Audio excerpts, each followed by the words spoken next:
Hello there, dear.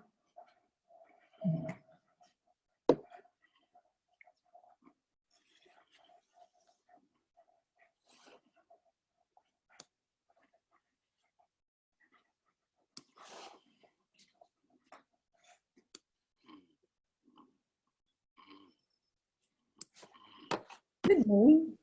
Good morning. Is the screen turned the right direction for the shrine? It is. Good. It's beautiful. New flowers. Yeah. Somebody has joined us, but I don't. They're trying to. KRC LLC. I don't know who that is. I don't either.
I'm hoping my voice will be good enough to sing a song this morning.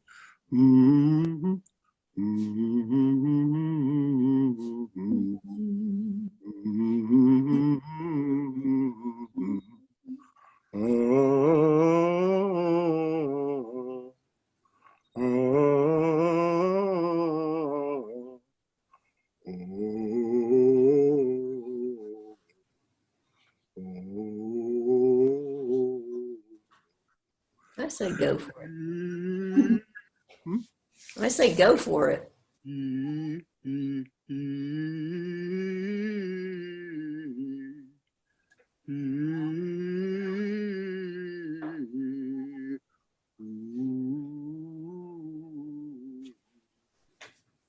All right, I'll go for it.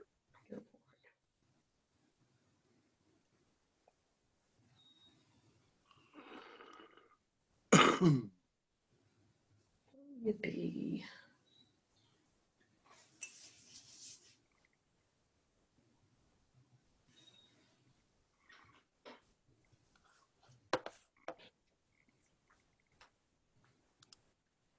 Coffee, thank you. Hi, Jyoti. Hey, Cindy. Morning. How are you this morning? I'm good. How are you? Excellent. You're looking quite bright and shiny and beautiful. So are you. Thank you. It's a bright and shiny, beautiful, windy day. How am I laugh shirt? That's a good one. Laugh. Laughter is.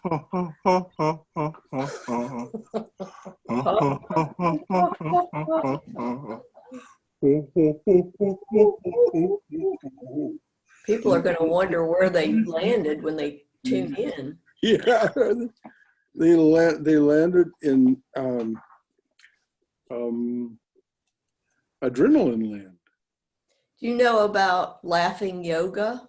I have heard about laughing yoga. I don't know anything about it other than that. You know who did a session one time on the break at one of our shows at Zen Tea? On the break, he got up and led the whole audience in a round of, he explained it and led everybody in it. Who did it? Tom Carr, our very Really? own Tom Carr. Yeah, it was really quite wonderful. Well, you just never know what you're going to get from some people. I know. I was really glad he did it. He asked if he could, and I said, yes, sir. And he did. Good morning, Uma.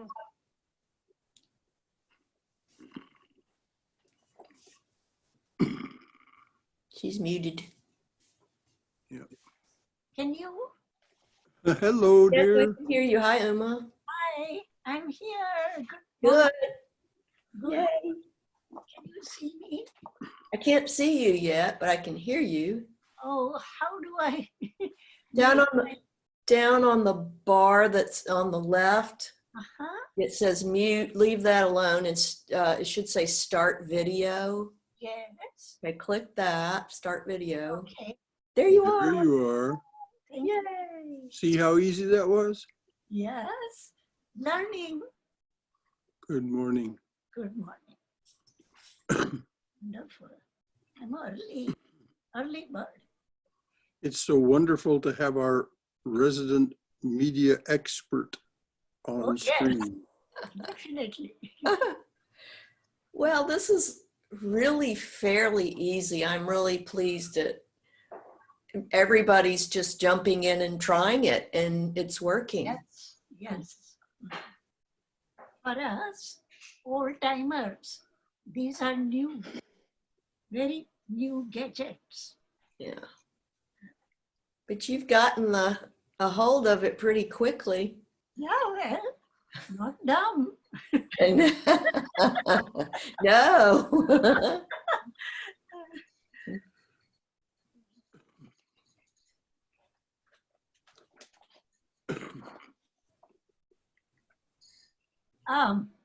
Brother Shankara, Yes, dear. can I share some personal thing here? Well, it'll be recorded. No, then not. Okay.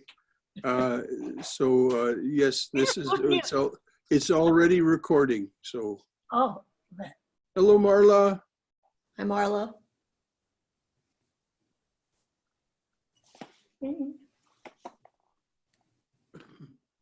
You can call me on the phone later if you like. Be sure and use the cell number. sure, I I'll will, be happy to speak with you. sure, I will love to.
Good morning, Naveen.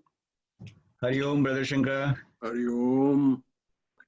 Hari Om. Hari Om. Swayam. Good morning, Good everybody. morning, dear. Hari Om.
Good morning, everybody. Good brother, Brother Good Shankar. morning, Keith.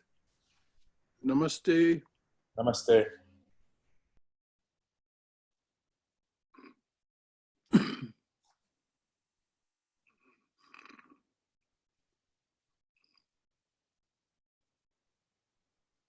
Good morning, Bhagarat. He cannot hear you. It's cool. It's quite all right. I hope he has turned it on. Well, if he wants to hear the talk, he'd better turn on the audio. I don't know how to. I'm sure he does. He's probably just got himself muted at this point. Morning, Justine. Om Namah Good- Shivaya. Om Namah Good Shivaya. morning. Om Namah Shivaya. Good morning, brother. Good morning. Hey, Hello, Maji. hi. How are you? Good to see you, yes. I saw your picture yesterday. Yes, where? I think in Facebook. Oh, yes. I where- went to deliver food Yes, to I saw. Kennestone Hospital. Yes. Very proud of you. Thank you. Thank you. Uma ji नमस्कार। Namaskar, namaskar. उस दिन बड़ा अच्छा लगा आपने जो बताया ना, मैंने फोन भी किया था आपको, उठाया नहीं आपने। अच्छा, बल्कि लंगर खाली है। Oh, मुझे बहुत पसंद आई ये बात। sorry. We'll call you after today. Later. Yes. Okay, we'll start in just a couple of minutes. It's just now 11 o'clock. We Okay. always wait till just a couple of minutes after the hour to start, so that the people who are tuning in just at the last minute have a chance to join us. Good morning, Neera. Namaste. Good morning. Good morning. Good morning, brother. Good morning to you all.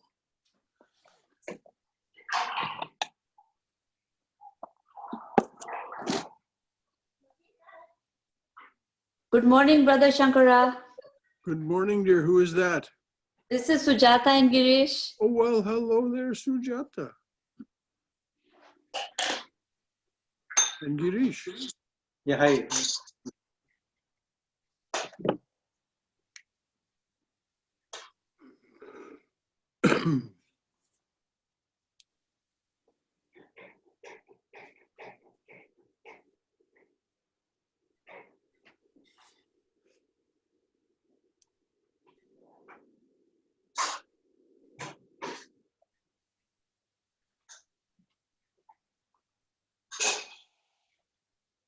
Okay, it is 2 minutes after the hour. We will begin. Good morning, everyone. Good morning.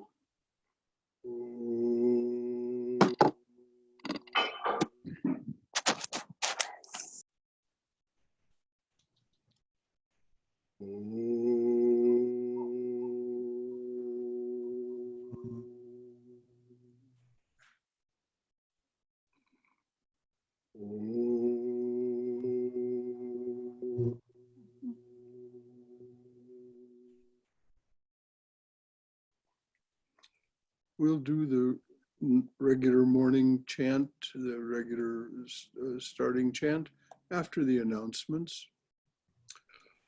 As most of you probably know, the center is closed still, except for evening arati, which is now being observed at 6:30 and 6:30 p.m. and the private practice of meditation. People are coming for that, and I'm very glad of that. All classes and talks are live streamed using Zoom. They're also recorded so that if you miss something, you can, that includes the classes, you can go to our VedantaAtlanta.org YouTube channel, and catch up with anything that you like. For those of you who still aren't all that familiar with all of this and are maybe listening with someone else or something, you can find instructions about all this on the website, in our e-newsletter, and on our Facebook page. As you may know, we're encouraging you to shelter in place for some time to come. So in May, we're still going to be having everything live streaming. For May, we're inviting guest speakers to offer us talks and retreats using the Zoom app. We'll keep you posted through the website, on the Facebook page, and in our online newsletter. I'm very happy to report that on May 24th, Brother Dhruva will talk with us via Zoom about chapter 12 of the Bhagavad Gita, the chapter on devotion. So if there is not any other announcement I should have made that I neglected to make, we'll start with our regular chant.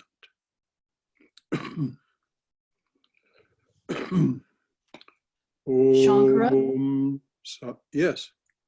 Sorry, has anybody mentioned the mindfulness meditations that are happening on Monday through Friday at 2 with Jon Kabat-Zinn? No, that hasn't been part of our announcements. Or you want to go ahead and say what you need to say about that, Lori? Sure, because I am really loving them. So on Monday through Friday at 2 o'clock, he's been doing these mindfulness meditation sessions for the past 4 weeks, I guess, and they're all there. You can find them now all on YouTube. But they are wonderful sessions. You can go to Wisdom and then the number 2 conference, and that should take you to these wonderful sessions. But they're usually an hour, and for the first half hour, he's doing this kind of guided mindfulness meditation, basically following your breath. And then he'll talk for 10 or 15 minutes, and then he answers questions from all around the world. Just really amazing, because people are zooming in from over 100 different countries. You And say the name again? Jon Kabat-Zinn, and that's Jon, and then KABAT-ZINN. Oh. So actually Howard Zinn was his father-in-law, for those who know about Howard Zinn. And then I think on Tuesdays and Thursdays, for those who are Zooming, they will do these breakout sessions. I'm not sure how many people are in those sessions, but they're just very wonderful. So yeah, I just wanted to mention that. Thank you, Lori. Sure.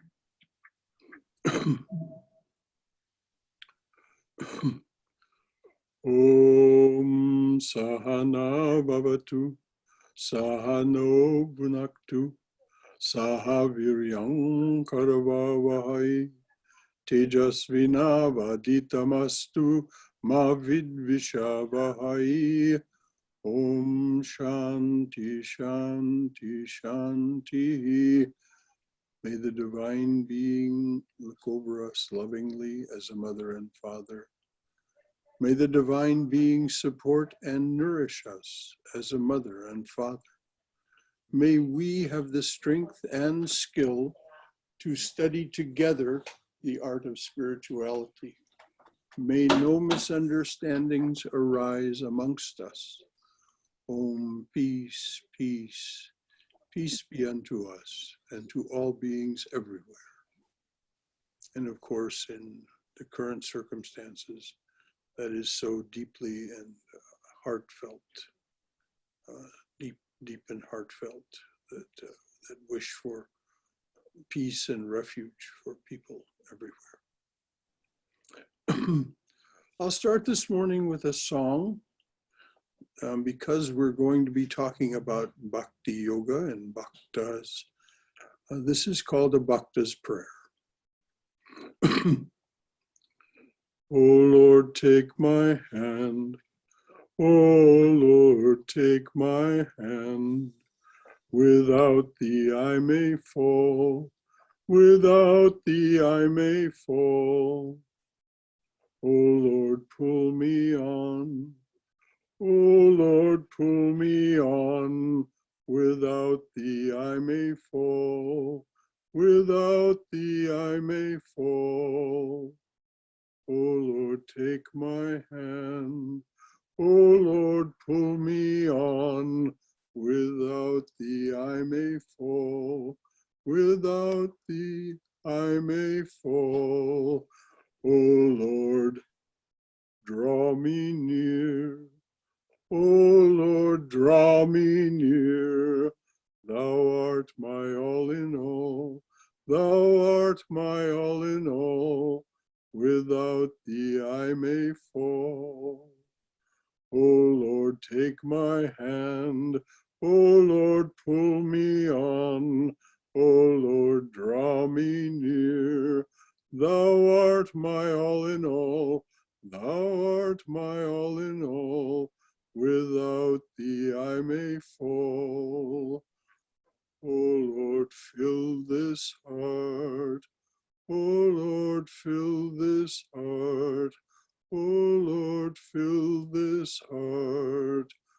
Thou art my all in all. Thou art my all in all. Without thee I may fall. O Lord, take my hand. O Lord, pull me on. O Lord, draw me near. O Lord, fill this heart. O Lord, fill this heart. Thou art my all in all. Thou art my all in all. Without thee I may fall. Om, Amen.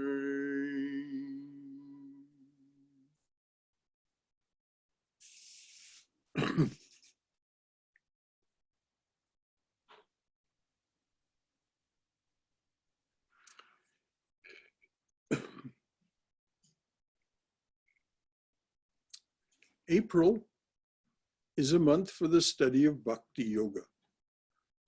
A Bhakti yogi, Bhakta, establishes a devotional relationship with God through study, prayer, ritual, and worship. As a Bhakta, you practice giving every action, thought, emotion, perception, and tendency a Godward turn. All your energies and attributes, both positive and negative, are offered to the divine presence. Your prayer is for the blissful self-surrender of a child in its mother or father's arms, and ultimately union with your beloved.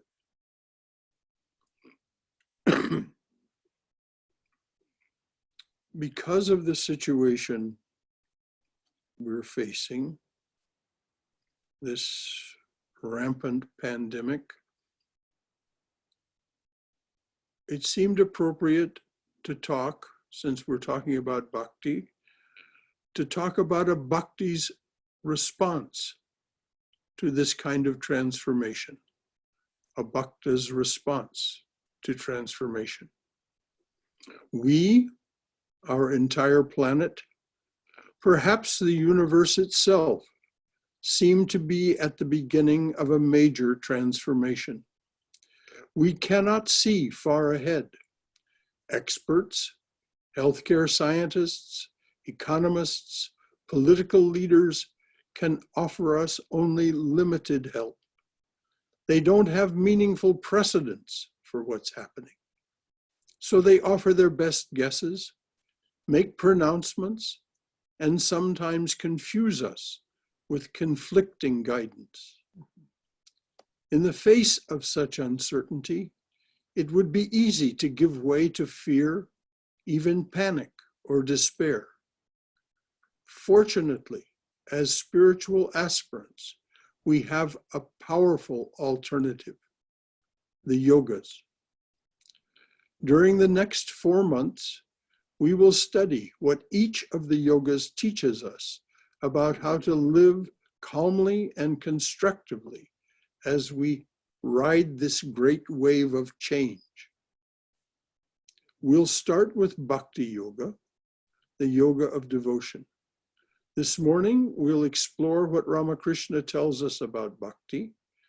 Then we'll discuss the refuge and solace a devotee finds even in the most difficult circumstances when the master's teachings are practiced day in and day out. Please note, this is not meant as instruction for you, something that you should follow. What we're doing here is defining. What we're up to this morning is defining what a true practicing bhakta is and how that ideal bhakta might respond in our situation. You can determine for yourself how much of this applies to you and your path. Please don't think you're being told what to do. Please don't think that you are being told what to do.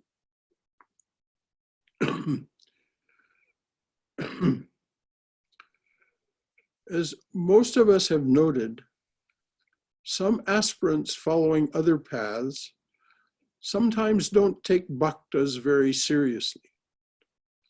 They even have derisive terms for them, bobbleheads and rug kissers, for example. Why they feel the need to say these things, we'll leave to the psychotherapists. Yet it can be said for sure, their behavior indicates a profound misunderstanding of bhakti yoga. So what is a bhakta? Sri Ramakrishna said, bhaktas accept all the states of consciousness. They take the waking state to be real also. They don't think the world to be illusory, like a dream.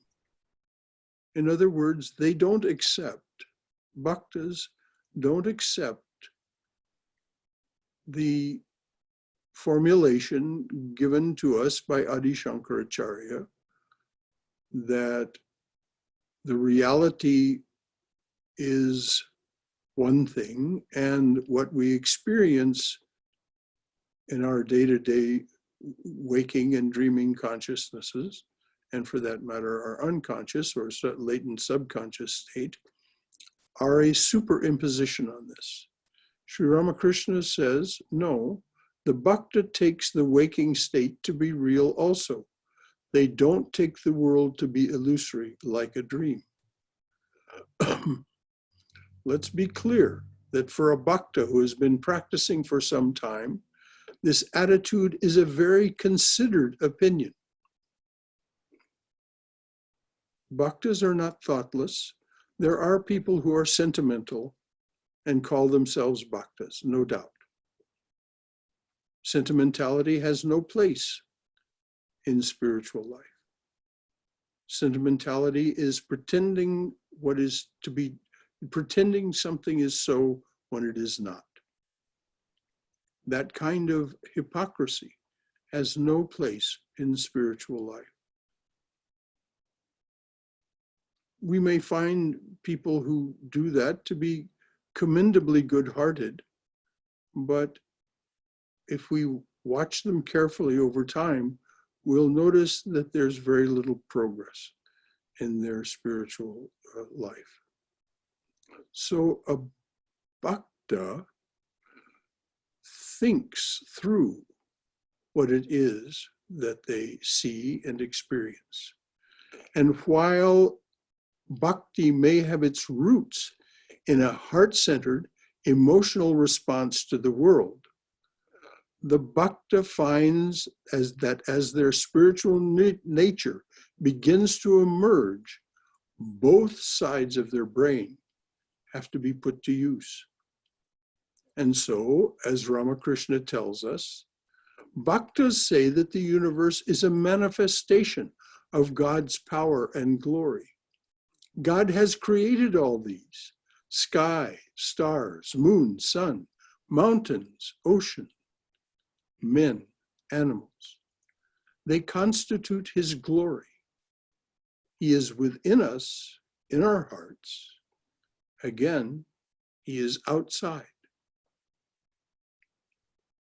Now, there are people who object to this as a dualistic point of view. Sri Ramakrishna is very emphatic about this. Even when you are meditating, you are still in a dualistic state. Because as long as there is an experience, an experiencer, and the experienced, we're within time, space, and causation. So it is in no way a minimization, no way a charge against bhakti, that it is a dualistic point of view. It is a very well-reasoned, as Madhvacharya pointed out, very well-reasoned, and Narada in his Bhakti Sutras. It's a very well-reasoned dualistic point of view. A bhakta lives in awe and wonder at what they experience. They thrive on the beauty, variety, and complexity of humans and animals, the physical world around them, and the universe they see outside and inside of themselves. Is this just something that I wrote today? No. This is the testimony of many saints. Just exactly what I said. They thrive on the beauty, variety, and complexity of human beings and animals, the physical world around them, and the universe they see outside and inside of themselves. This is the testimony of many saints, the mystics of various spiritual traditions through the ages. They begin with, these bhaktas, they begin with and then immerse themselves in their spiritual feelings and experiences. Later, as they more and more identify God with his or her creation, as they progress in their deepening spiritual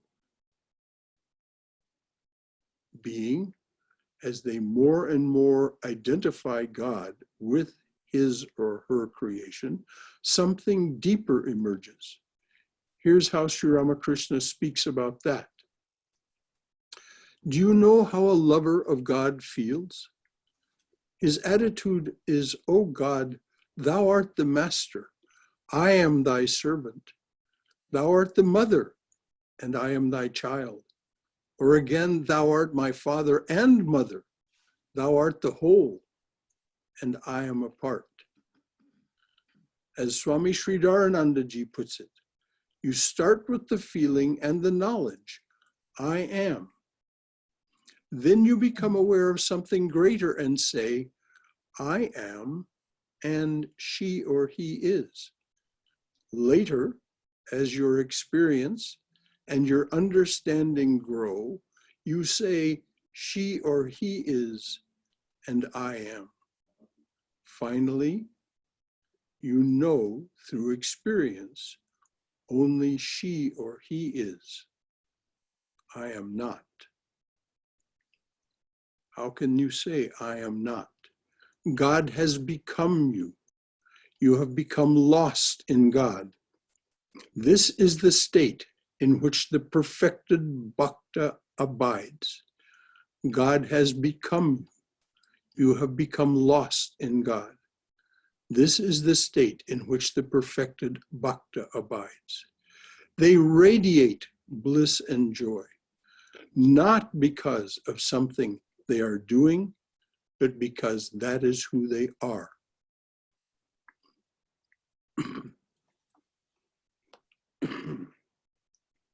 Now, because we're online like this, and we have the opportunity to do it. I'm going to pause here so that you don't have to save any questions you might have about this definition of bhakti yoga and of who a bhakta is until the end. Because now we're going to go on to the next part. What does a bhakta do in these circumstances? So if you have any questions or comments to make about what has been said as a definition and description of bhakti yoga and a bhakta, someone who is deeply following that path, please ask those questions now so you don't have to wait till the end.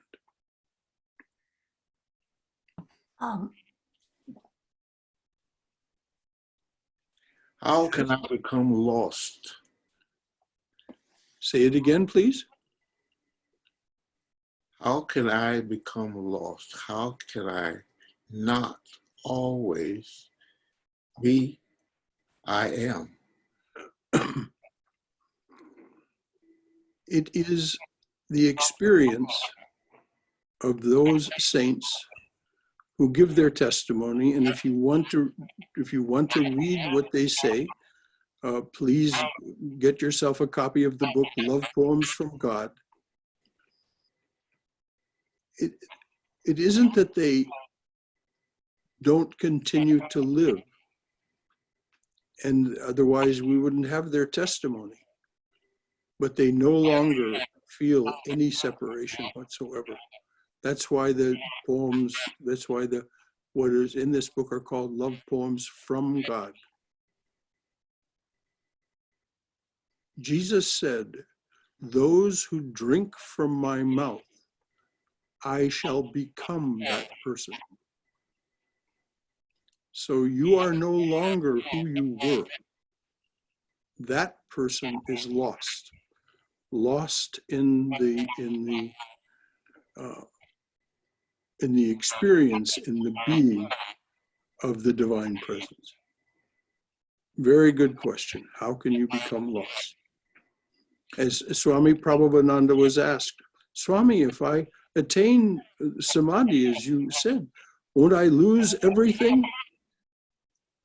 And he just laughed, such a sweet laugh. He laughed and said, "Oh no, my child, you lose nothing, you gain everything."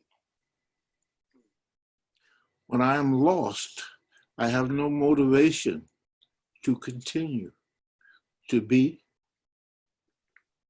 If that's the way you see lost, if that's the way you feel about the word lost, then of course that is the way that you will see this. But that is not the experience of those people that I'm talking about who have become lost in the sense that they're talking about. They no longer have any sense of being the self that they were before. They are just exactly who they are in that moment. Excuse me, Brother Shankara, this is Yes. Jenny. Yes, Jenny. Can you tell people to mute their mics? Because there's so much talking on this that I don't think people can hear. I hear the echo. So, Oh, is that what it is? Okay. yeah, I think some echo. sound. I don't know whether it can. I think it's other people's mics. Make sure everybody's mics are muted if you're not Okay, talking. please mute your mic if you're not going to speak. Jenny's right that that's the way it should be anyway. If you're not going to speak, then mute your mic. There's that little thing down in the lower left-hand corner of your screen. It says mute or unmute, and if you mute it, then nothing will be heard from you unless you unmute it. So because you want to ask a question or make a comment. Brother Thank you. Shankara, Yes, Uma. the stages that you described, starting with, oh Lord, first it starts with only I am. Then he moves on to you and then I. And the last step you described says that I'm nothing, only you. I have problem accepting the last step. Of course, it becomes thou and I, thou and me. But how can you, or should you rather, totally extinguish yourself? Because when you are bhakta and you put God, everything you give a Godward turn, then you are not that apart from God. Yes, that's where the beginning, and that's the same question that Robert was asking, and that's the same question that that student asked Swami Prabhupada in the class. If I attain the state that you're talking about, Swami, won't I lose everything?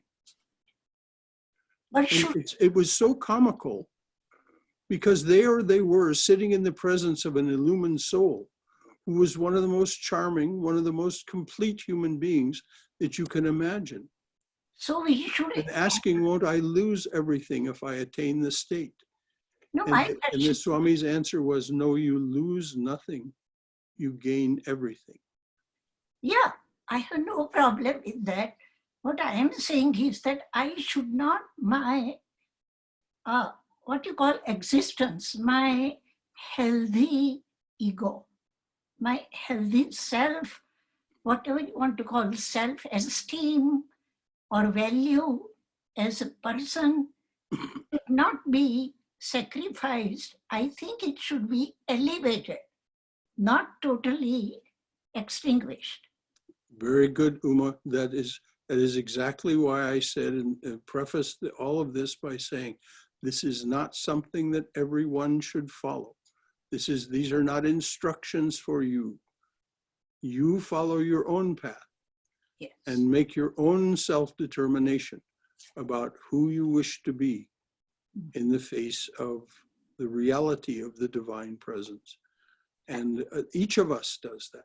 Each of us does that. And I'm really glad you brought this up and were so adamant about it, because that's exactly why I said that in the beginning. This is not something that you should do or must do, or there's something wrong if you don't do it. No, no, no, nothing of that. Thank you. This is the testimony of those who have followed the bhakti path to that end. Thank you. Anyone else?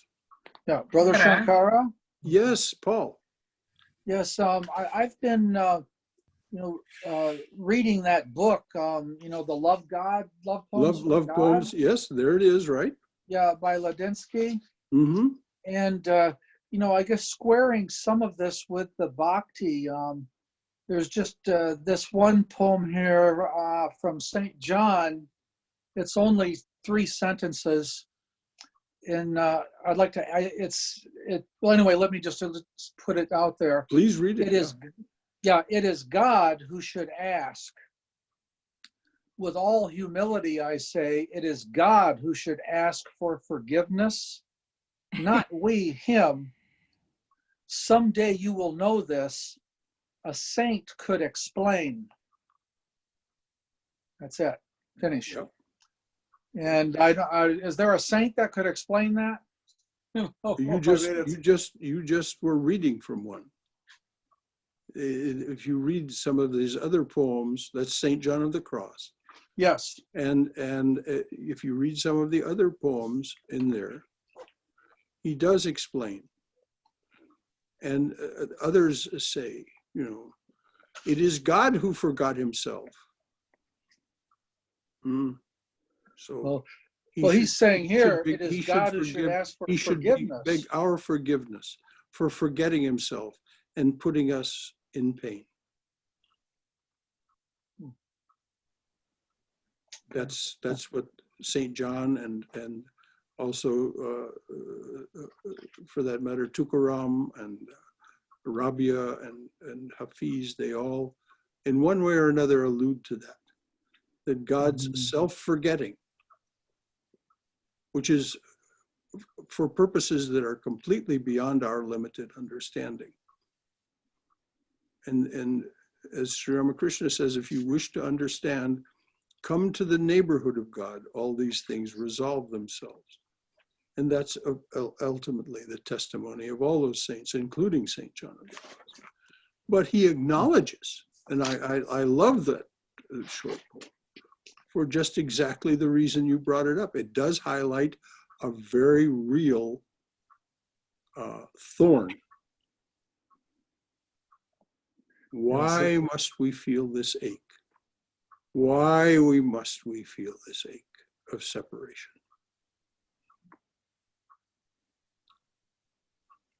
Very good. This is such a wonderful discussion of what bhakta, what a bhakta is and what bhakti is. Anything more, please? Shankaraji? Yes, Balakrishna. Hari Om. Hari Om. Because a couple of things. This reminds me of the answer Hanuman gives to Rama. Mm-hmm. Rama asks him, what do you think about me? Mm-hmm. You know, the Hanuman says, when I am thinking about my body, I think you are God, I'm a servant. Mm-hmm. But when I think about my jiva, I think I'm a part of you. Mm-hmm. But when I think of Atma, you and I are the same. You and I are one, yes. You are and I are one. I think that's what, and also in the Narada Bhakti, Narada clearly says, what is that third stage when, you know, you merge? That is Parama Prema, the supreme love. Yes. When you reach to that state of supreme love, you don't find the difference. And the third thing that reminds me is the Yoga Vasishtha. Reach that state, he says, he who does not accept anything becomes the recipient of all the treasures of the world. This is when you submit your ego. Yes. Those are the three things that reminds me. Yes. Sri Ramakrishna resolved this business about ego by saying what happens when you near the goal is that your unripe ego becomes a ripe ego, becomes a mature ego, and can no longer, he compares it to a sword made of gold. A sword made of gold cannot take an edge, it won't cut. It cannot cut, it can't really damage you. Or he says, in another metaphor, he says, the unripe ego is like an uncooked potato, an unboiled potato, hard. If you throw it at someone, it'll damage them. The ripe ego, the mature ego becomes like a boiled potato, soft, harmless. And so this is to be a matter of experience. It is the bhakti path. It is the path that the bhakta follows. And when they come to the end, God has become you. You have become lost in God. Yes. This is the state in which the perfected bhakta abides. They radiate bliss and joy, not because of something they are doing, but because that is who they are. They are the bliss and joy of God. So anything more before we go on? This is just wonderful. This is exactly what we mean by studying together the art of spirituality.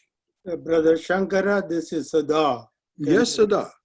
Yeah, I was trying to finish my Jnana Yoga class, which I missed while I went to India. I am the last chapter, the universal religion. And Swami Vivekananda has a definition, short and simple definition for all the four paths. He defined first yoga as union, that means union with God. Having defined this, he defines each of 4 yogas. The worker is called Karma Yogi, and he who seeks union through love is called Bhakti Yogi, and he who seeks through mysticism is called Raja Yogi, and he who seeks it through philosophy is Jnana Yogi. I like these simple definitions very much, and I understand them. And this is for what your definition of Karma Yogi is for the expansion of the same thing. That's what I understand. A little more explanation. I like it too.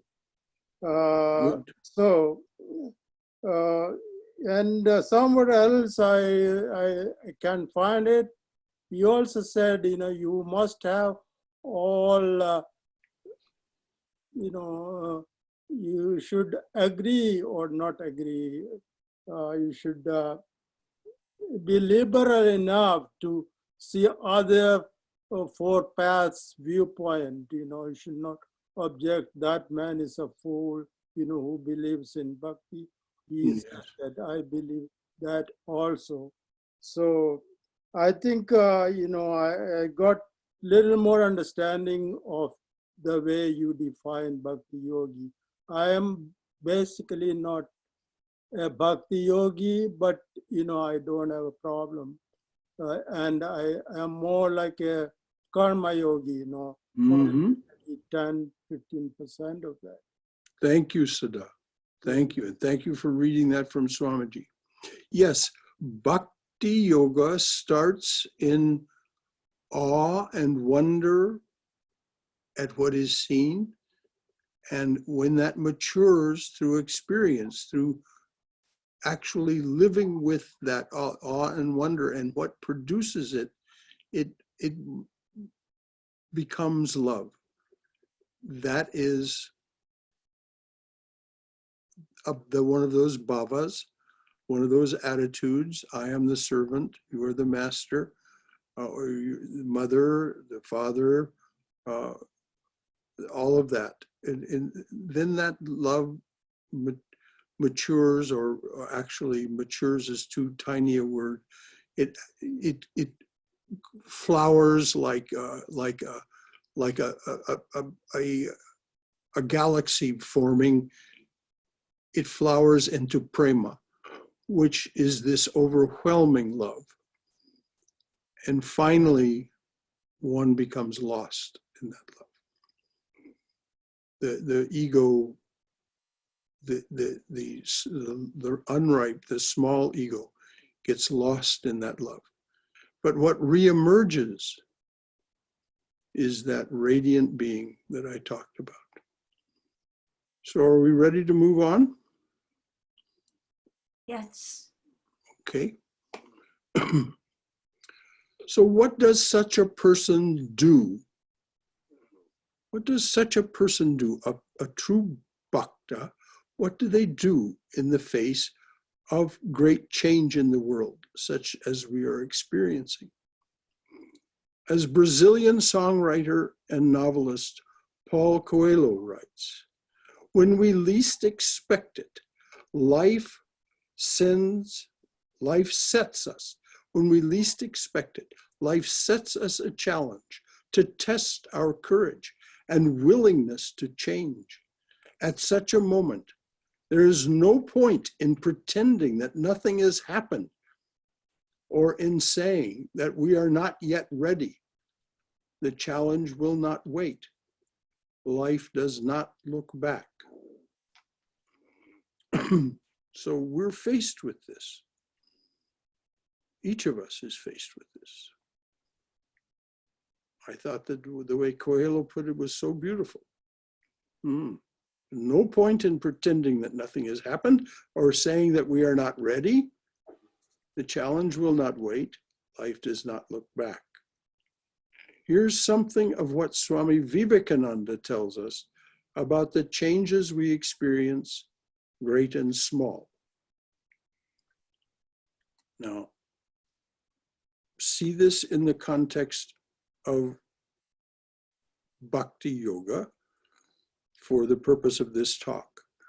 Of course, it applies to all of the 4 yogas, and it will be repeated in each of the 4 talks because it's so explicit. Here's what Swami Vivekananda tells us about the changes we experience, great and small. After every happiness comes misery. They may be far apart or near. The more advanced the soul, the more quickly does one come, the more advanced the soul, the more quickly does one follow the other. What we want is neither happiness nor misery. Both make us forget our true nature. Both are chains, one iron, the other gold. Behind both is Atman, who knows neither happiness nor misery. Now, I'm going to interrupt Vivekananda for just a moment. The Atman knows bliss. This is what one becomes as one follows Bhakta, the Bhakta's path to the end. One becomes the Atman, who knows neither happiness nor misery, but bliss. Now, resuming Vivekananda. Happiness and misery are states, and states must ever change. But the nature of the Atman is bliss, peace, unchanging. We have not to get it, we have it. Only wash away the dross and see it. Therefore, carry the light and life of the Vedanta to every door and rouse up the divinity that is hidden within every soul. So there's the instruction to the Bhakta in this current circumstance. By the way, if you want to find where that quote is, it's from Swami Vivekananda's Vedanta Voice of Freedom. What does Vivekananda mean by that phrase, carry the light and the life of Vedanta to every door? How would an ideal Bhakta do that? Again, Vivekananda. What will he transmit if he has not that spiritual power in him? To give a simile, if a heater is hot, it can convey heat vibrations, but if not, it is impossible to do so. Even so is the case with the mental vibrations of the religious teacher, which he conveys to the mind of the taught. It is a question of transference and not of stimulating only our intellectual faculties. Some power, real and tangible, goes out from the teacher and begins to grow in the mind of the taught.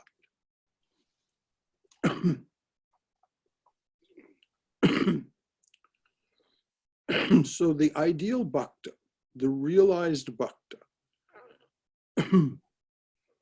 would not be troubled by the situation that we're in, because happiness and misery are not their experience. It isn't that they would be without compassion, just the opposite. But what would they do? They would do exactly what Swami Vivekananda says. They might take groceries somewhere. They might deliver meals to people who are shut in and alone. They might do all of these physical things, but what they would really be doing is holding that truth and peace that they know within them. So as they did whatever other service that might be available to them and offered to them or created by them, the real message, the real gift that they would be bringing is this bliss, this peace. And as Swami Vivekananda says, it is a matter of transference, not of stimulating only our intellectual faculties. So it isn't just that someone would say, oh, that was a marvelous person that came to my door because of whatever intellectual thoughts they might have about them. They might not consciously notice anything at all, but something within them would be subtly changed. This is what happens. Some power, real, this is Vivekananda, some power, real and tangible, goes out from the teacher and begins to grow in the mind of the taught.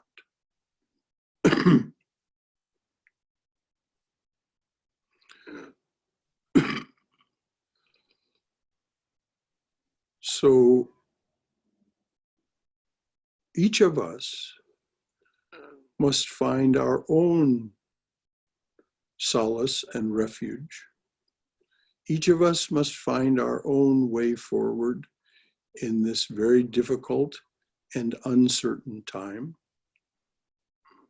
But as we'll take up in the next 3 months, each of the yogas has something to offer us as a way of being with us, this.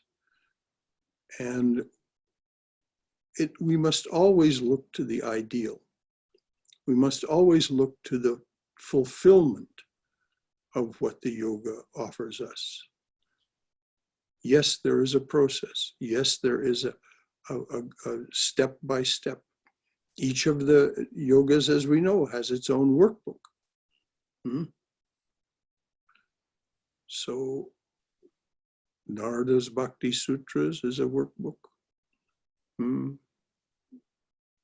Swami Vivekananda's Karma Yoga is a workbook, as is Krishna's chapter 3 in the Gita, and other portions of the Gita that have to do with Karma Yoga.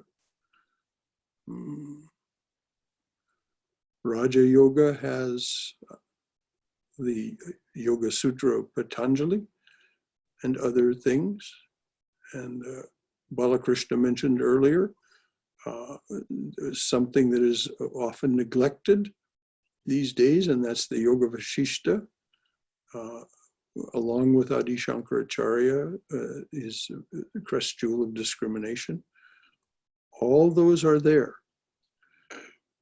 And the suggestion from here is that that is what we reach toward, whatever our nature is. We reach toward one of the yogas, whatever our inborn tendency and our practice, perhaps the instructions of a guru, whatever all that is, that's what we reach toward in this time of where everything seems to be slipping out from under us that has underpinned what we thought of as normalcy. So again, let's now go back to our doing this together. Speak up, anyone who has a, I can't see well enough to know who, I think Paul just raised his hand, but I'm not sure. No, I guess not. No, he's shaking his head no. Okay. Somebody speak up. Whoever it is that wants to talk. Hello, brother. This is Akash. Yes, Akash. I had a question related to my own practice and my own experience with bhakti. So whenever I give bhakti a chance in my life, that is to say, actually do what is prescribed, put God before everything else, dedicate all my actions to God, I start to see that I am basking in some sort of inner contentment and joy and peace, but it fades away. There's nothing to hold on to, because this idea of a God is okay. I know a God, but it's not become like a working reality in my life. It's not something it's not a person. God is not a person for me. and I find that difficult to hold on to that love, and like then you do things and then you're kind of again back to where you started. So this, how does one reconcile with this? Okay, Akash, very, very good question. First of all, any of these pursuits takes years, not weeks, not months, years. And here's an example.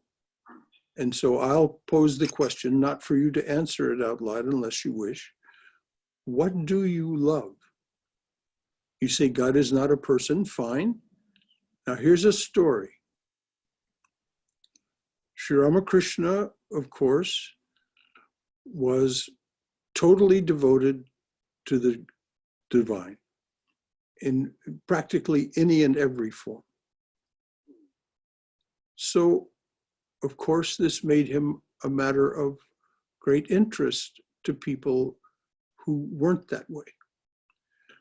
And a village man, a simple-hearted village farmer, came to Sri Ramakrishna and said, I have to tell you, I am not attracted to any of the forms or practices having to do with God. None of this seems to motivate me in any way. I have no zeal for any of it. It's just formality and emptiness for me. And Sri Ramakrishna said, oh, very well. What do you love? And the farmer thought for a minute and he said, well, I've raised a goat from the time it was tiny, and I love my goat. And Sri Ramakrishna said, very well, worship your goat. And the man knew what we meant by worship. He meant ritual worship, decorating the goat, putting a garland around the goat's neck, feeding the goat special food, and all of these things. Worship your goat. If that's what you love, worship your goat. Because the man had come and asked Sri Ramakrishna this question, he took seriously his instructions and he did what he was told. And 3 years later, he came back. And when he came into Sri Ramakrishna's presence, tears were streaming down his cheeks. And he said, now I understand. What did he understand?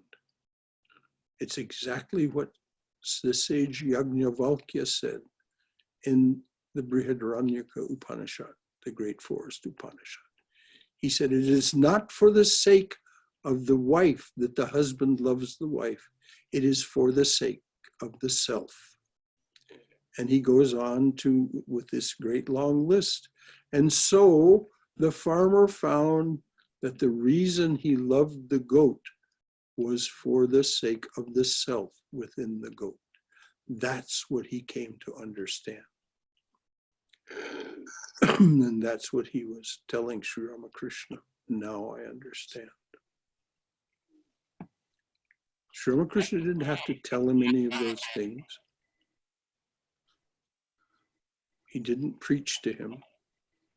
He just said, worship your goat. Worship what you love. So if we do that, and we do it for 3 years, we may find something truly remarkable has happened.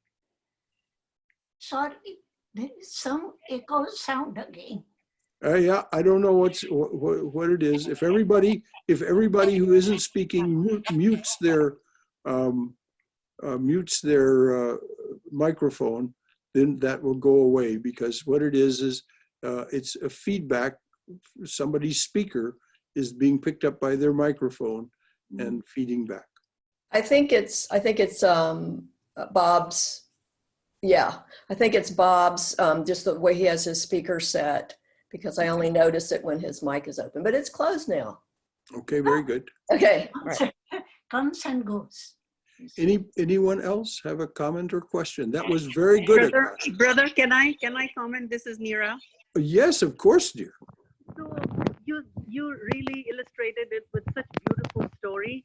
And I was gonna just say along the same lines that when I started singing And I was also thinking the same thing. If everything is me, then who am I singing to? I used to have that question that if God and I are one, then who am I singing to? So I felt very close to the form of Lord Krishna. Uh-huh. So I used to think of myself as Meera singing to Krishna. And over a period of many years, I really felt that that form is very close to my heart, and I can actually relate to God through singing, or at times when there are challenging times or I'm going through, this is like a friend sitting in front of me that I can talk to. And honestly, the answers come whether through a book or through a lecture, like you told a story today, that really hit the nail on the head, that it's our own faith wherever we put our faith in, and really helps the devotion part of it. Then you really feel that longing, and the tears of longing flow through when I'm singing. So I just wanted to share that's how I overcame also, because Vedanta, and we, through that we say that there's no form of God, so to speak, that I am God. Like, you know what I'm trying to say? Let's say that God and I are one. That's it. So I just wanted to share that has helped me so much to deepen my bhakti over a period of many years now. Thank you, Neera. And that's exactly, and I just heard you say over the period of many years. Yes. Yes, it doesn't happen overnight.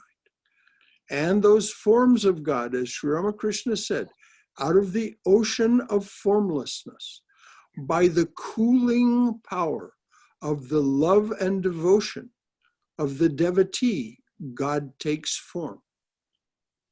God takes form for that devotee. And then when in the devotee, the full knowledge of the truth of their being and of being itself dawns, the form melts away again into the ocean of consciousness. Correct. Thank you. Very well. Thank you. You made a statement earlier about the ideal bhakti. Ideal bhakta, yes. This the description was of the ideal bhakta, which implies that there is a non-ideal bhakta. And if that is so, then who and what qualifies any of us to rate the bhakti as ideal or non-ideal, any place in between? Well, we all start as the non-ideal bhakta, Robert.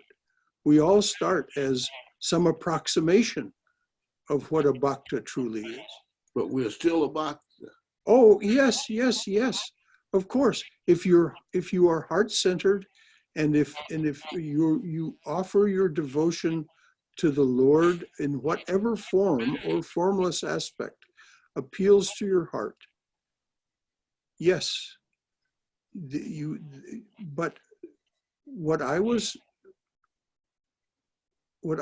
portraying today was the culmination, what it is that can inspire us to continue with this until we become the ideal bhakta, until we embody the ideal.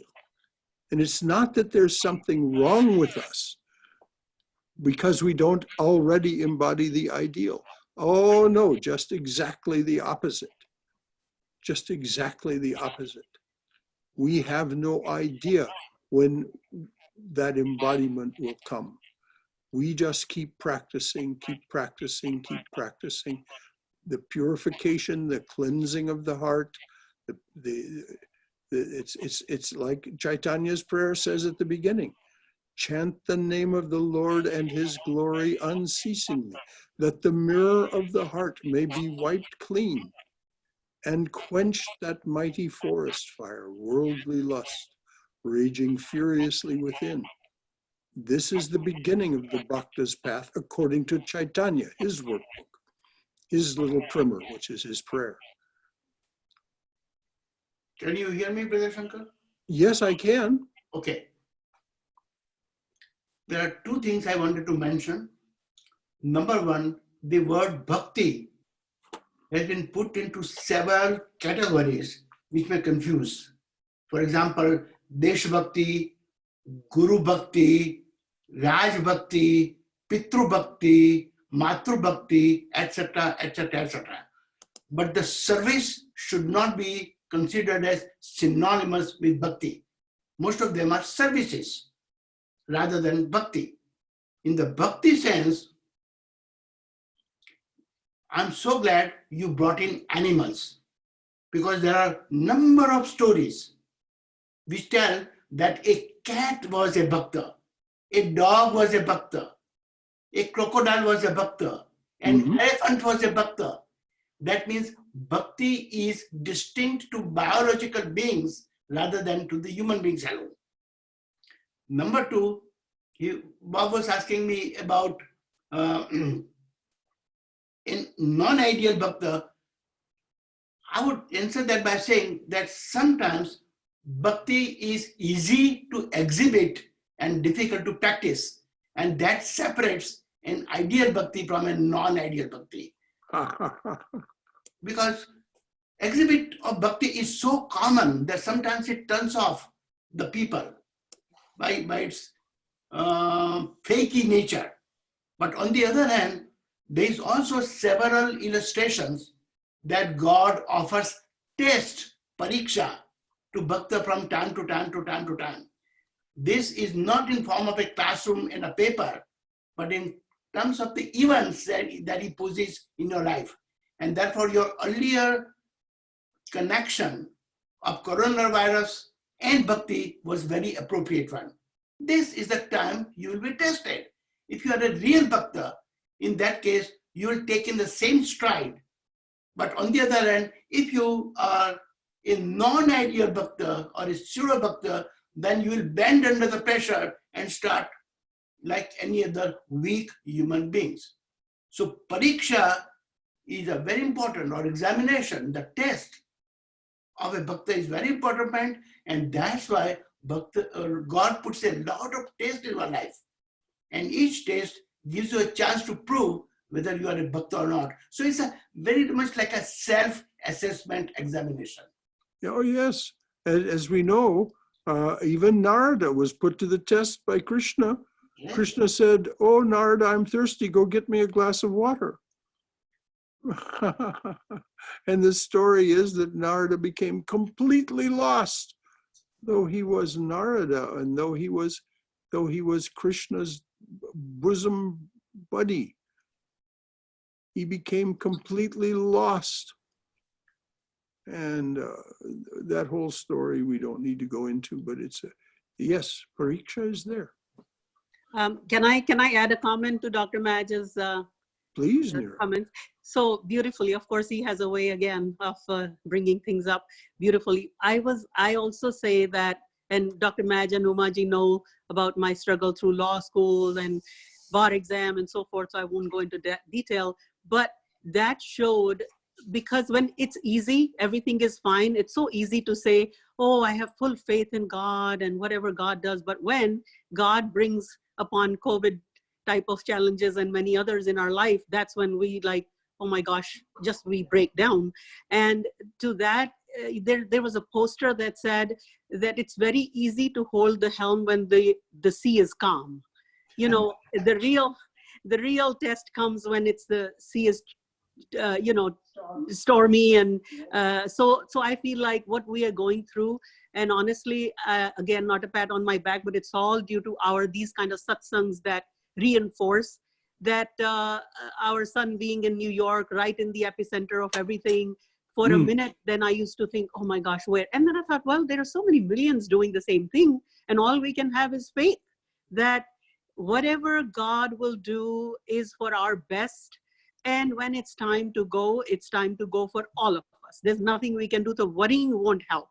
And that's it. That's split thought, and then my own answer. And since then, such calmness and absolutely no worry. We do the best thing. We go grocery shopping with taking precautions, and that's all we can do. And I think that's when I feel like these kind of satsangs and bhakti, the true bhakti, is in to have a full faith in his will. And I always say, may thy will be done, because I don't know what's good for me. So I just wanted to add that comment to Dr. Mattis. Thank you, Neera. Very appropriate. Anyone else?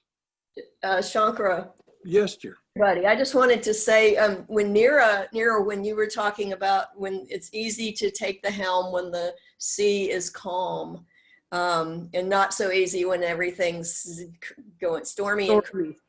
I was thinking, and then you went to, you know, faith and God's will. The thing to do with the helm when the seas are stormy is to let go of it. And it made me think of that story, Brother Shankara, about Swami Prabhavananda when he was in the car. Mm-hmm. Can you tell that story real Oh, quick? yes, I can. Because it reminded me when Neera said that about the Yes. boat. Swami Prabhavananda started the Trabuco Monastery in the Santa Ana Mountains of Southern California about 1950. In those days, Swami Prabhavananda didn't always have a driver.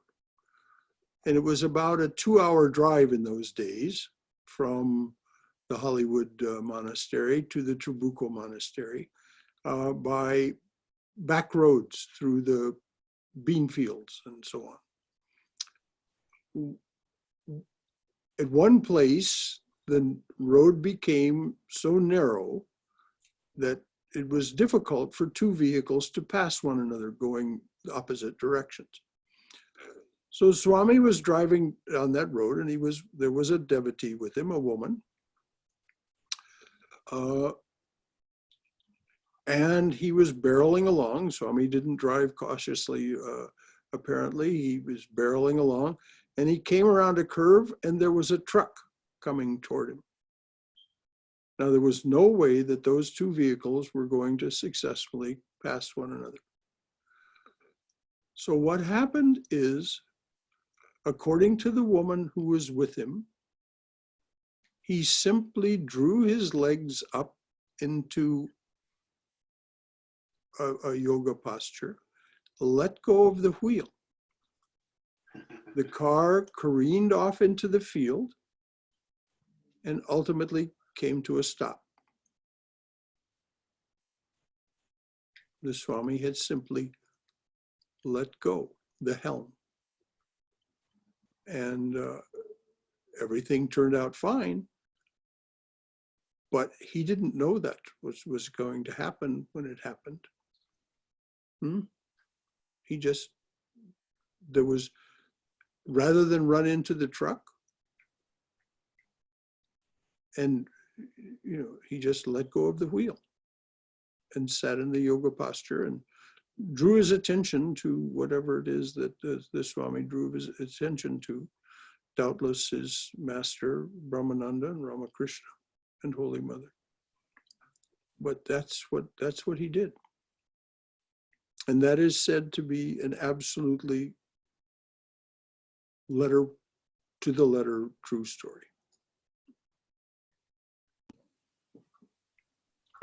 Brother Shankara? Yes, dear.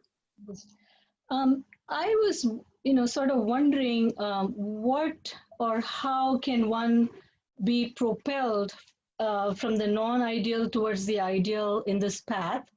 Yes, it is the school of hard knocks and all the difficulties.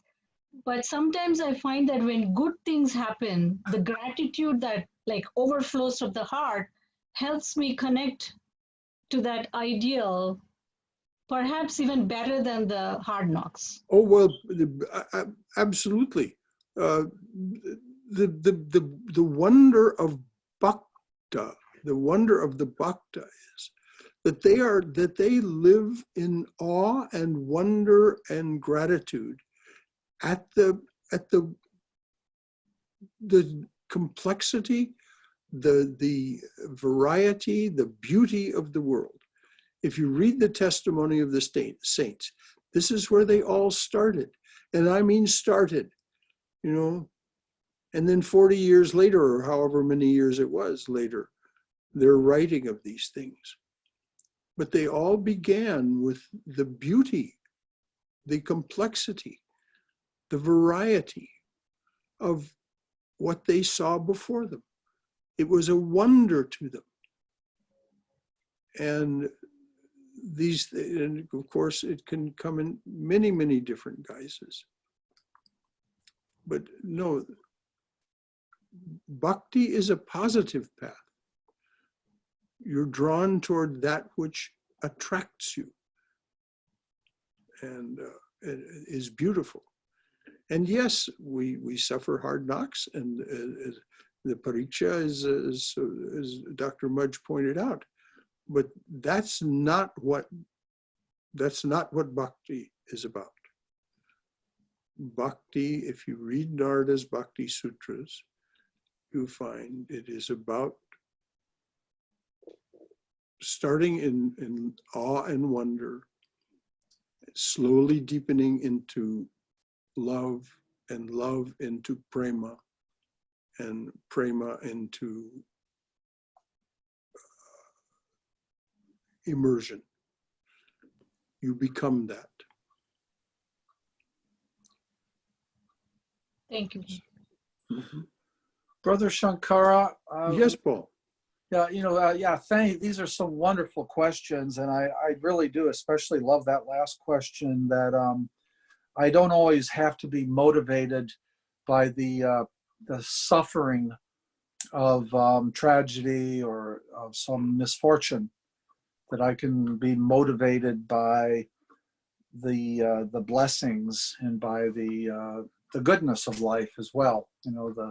That's a very helpful thought. But when you were telling your story about the goat, yes, and worshiping the goat, I thought of things like my wife, or my maybe some of my studies, and I've been chairing AA meetings, as I've been volunteering to help out AA meetings on Zoom in the last few weeks.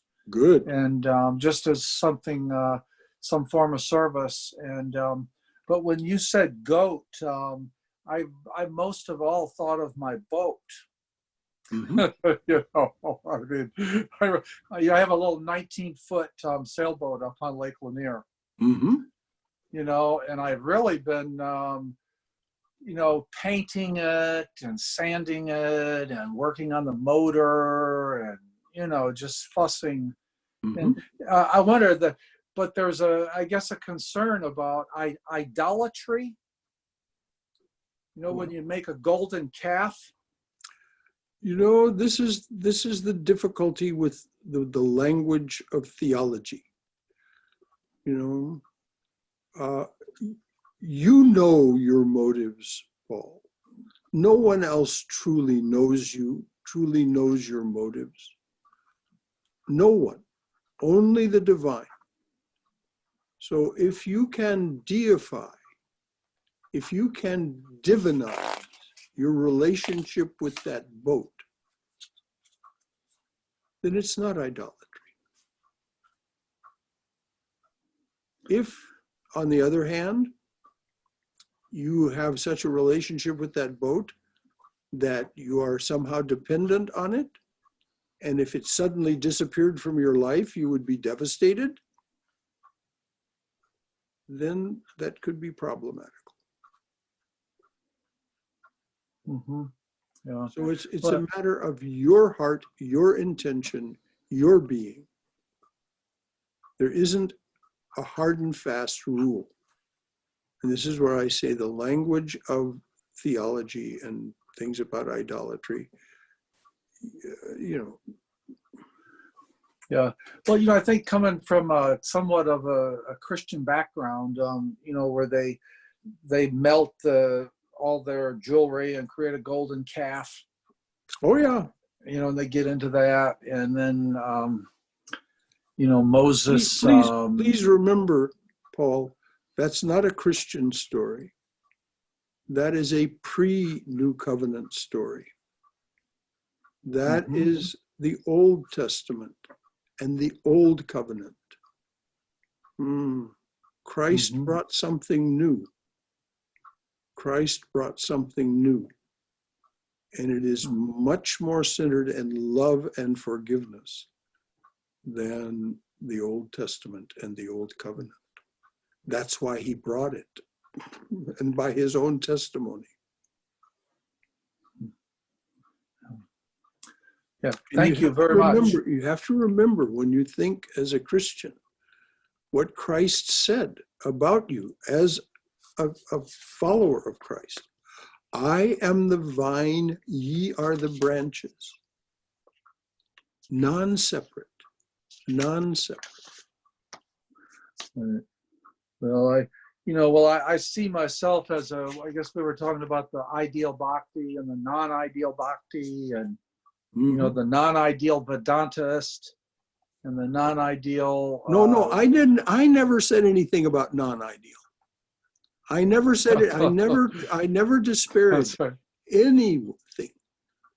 I said, I'm talking about the ideal, which is a way to make it most inspiring.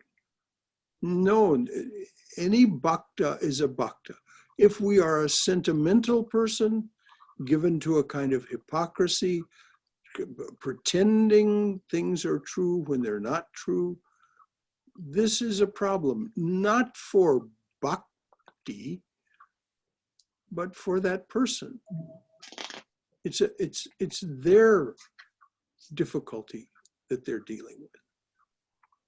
So please, and as I said in the very beginning, none of this is meant to be an individual instruction for anyone. You take from it what you wish. You follow what of it makes sense and suits you. Be self-determined. It's not judgmental in any way. I mean, you've read those poems in that Love Poems from God. Is there any judgment anywhere in there? You won't find an iota, not a smidgen. Only love, only acceptance, only open arms. It'll remind you of the parable of the prodigal child. No judgment. Brother Shankar, can you hear me? Yes, I can. Okay. It's amazing how our minds interact after so many sessions in an identical way. I was thinking of the prodigal son, and you mentioned prodigal son. This is more than a coincidence. That means we are getting interconnected. But the only point, and the short point I will make is that at the end of the prayer, we say, Bhakti me achalam kuru. Please make my bhakti so steadfast, it never gets shaken. Yes. So if bhakti wants, even a bhakta wants the bhakti to be steadfast and contained, that means it's not effort free. It's not maintenance free. You have to continue towards that. Oh, yes. As it says in Chaitanya's prayer, O Lord, grant me a steadfast love for thee. There you go. And I agree with you, Dr. Mudge, about the synchronicity you just mentioned. It is a connection. And as I say, if we want to understand more about how it is, and time and space are no impediment or barrier, read Swami Vivekananda's talk on powers of the mind.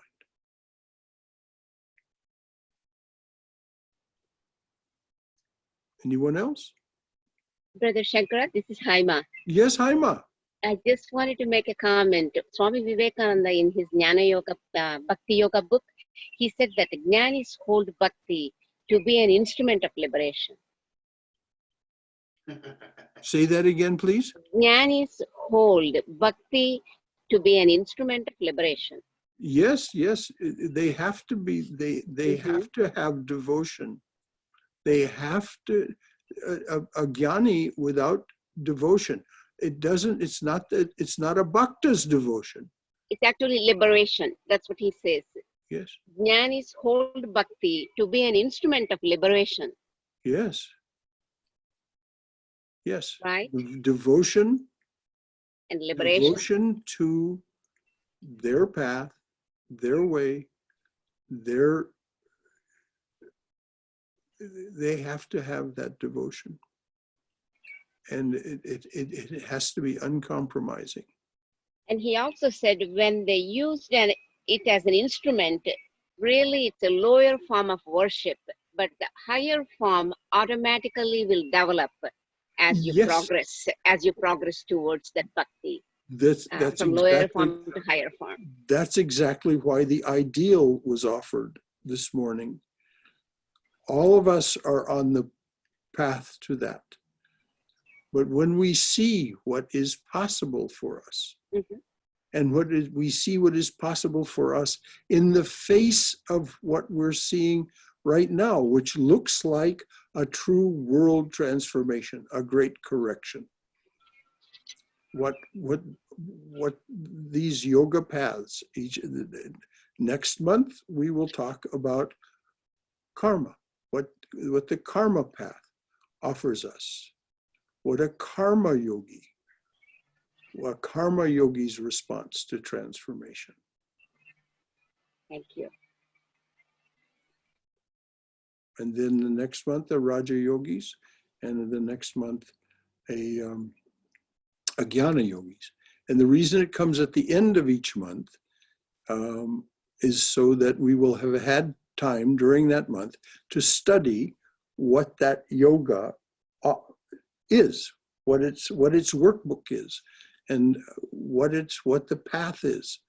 Then we'll look at what the ideal is for that yoga, and what once one achieves the ideal, what it offers us. And again, it's not meant as individual instruction for any of us. It is meant for you to take from it what serves you, but in the context of the ideal. Swami Prabhavananda, he triple underlined this: never compromise the ideal.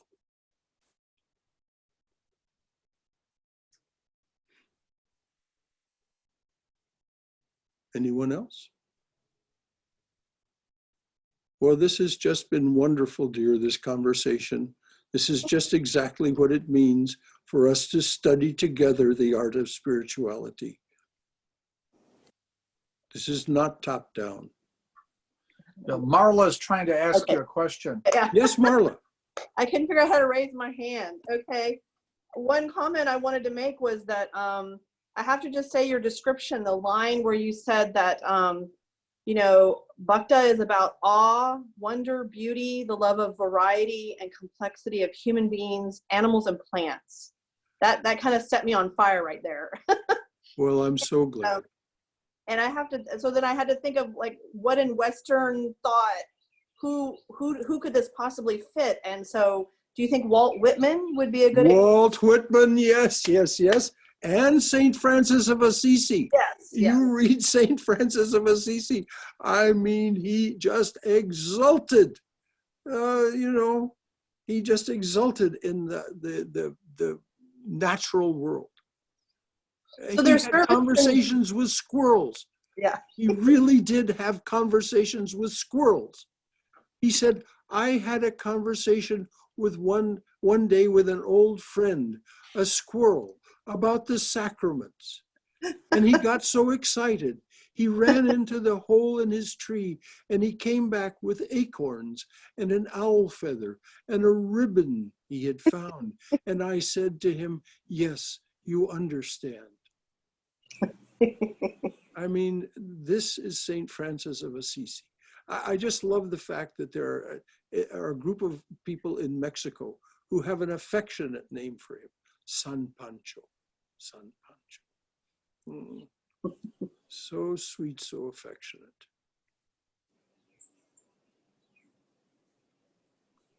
Thank you, Marla. That's just it.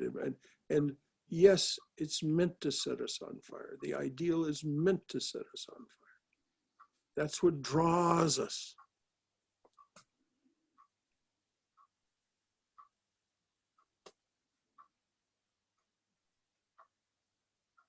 Brother Shankara, Uma was trying to ask you a question.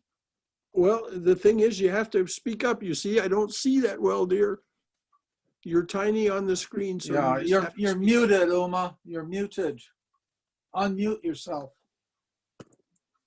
lower left-hand corner of the screen, little microphone, click on it, it'll unmute you. My cursor is not working. Yes. Yes. Now I hear you. Now I hear you. Two things, yes. You know that squirrel story? So much I can personally relate to it. Every morning, I sit outside, you know, in the back room, which is facing my patio. And every morning, I take my breakfast there. And my breadcrumbs, I offer to my squirrels. Uh-huh. So they're not so used to it. So they come at precisely same time every morning and trying to connect to me through the window. That when are you bringing my bread? So Yes. I go out and And feed if you them. train them to it, they'll take it from your hand. And sometimes, just like, who is this saint you're talking about? I talk to my squirrels, and sometimes I just don't care whether it's a human or animal, but we communicate. So that was one. And That's bhakti.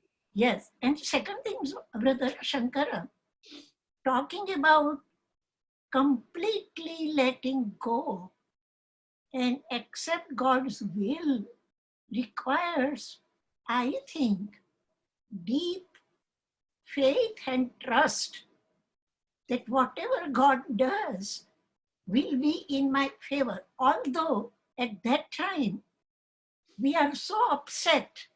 Each one of us has gone through personally some such incident in our life.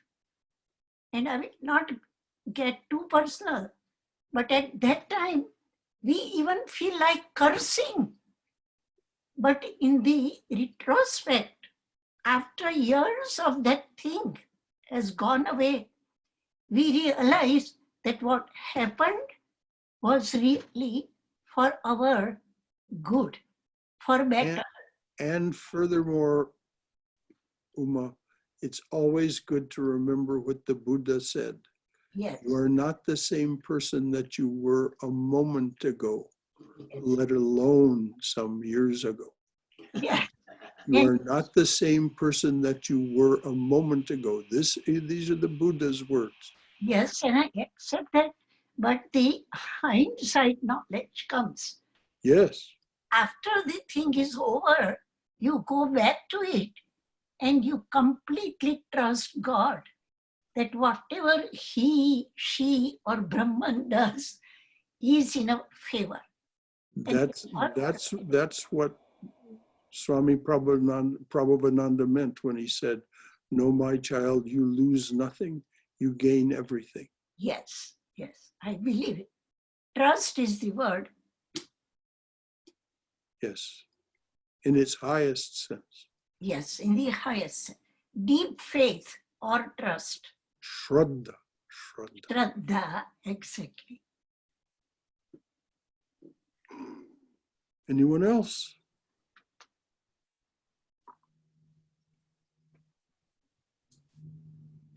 All right, then we'll close as we always do with this beautiful prayer for peace as translated by our beloved Swami Yogeshananda, who is still, I'm in communication with him now several times a week. Oh, good. And he's very alive and well, not physically very well, but mentally just right with us. That's him. That's just like him. Okay.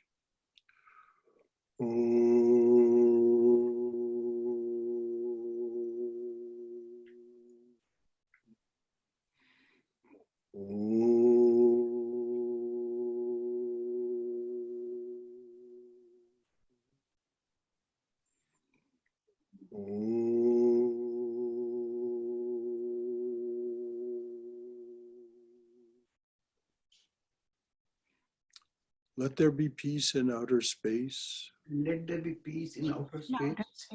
Let there be peace in the sky, on the earth, and in the waters. Let there be peace in There the be peace in the sky, the earth, and the waters. Let there be peace in the herbs, the plants, and the trees. Let there be peace in the herbs, plants, and the trees. May the gods be peaceful. May the gods be peaceful. May the whole universe be pervaded by peace. May the whole universe be pervaded by peace. Let this infinite universal peace prevail throughout my being. Let this infinite universal peace pervade throughout my being. Om Shanti, Om Shanti, Shanti. Peace, peace, peace be unto us and to all beings everywhere. So, this is what it means to study together the art of spirituality. Oh, blessings, blessings, blessings on us all. Blessings. And, as we go forward, let us remember these moments together. Between now and our next gathering on Tuesday, let's remember these moments together. Though we may be isolated physically, we are not isolated spiritually. We are not isolated in terms of our love of one another and our commitment to one another. Thanks for being here today. Thank you. Thank you, Brother Shankara. Jai Shri Guru Maharaj Ji Ki Jai. Durga, Durga, Durga.